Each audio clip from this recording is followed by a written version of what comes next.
land on the canvas, it's going to look like this.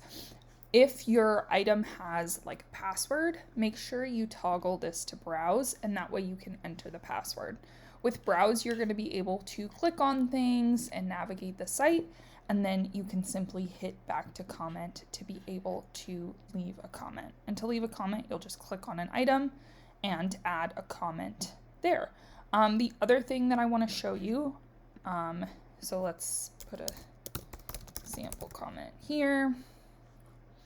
So that's what it looks like. And then we can go back to browse and actually click on buttons.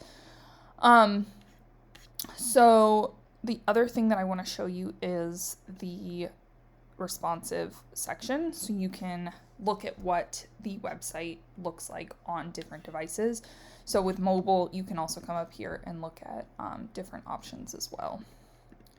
And go back to desktop. And again, the most important thing is just navigating between browse and comment. That way you can really explore the site and also be able to leave comments.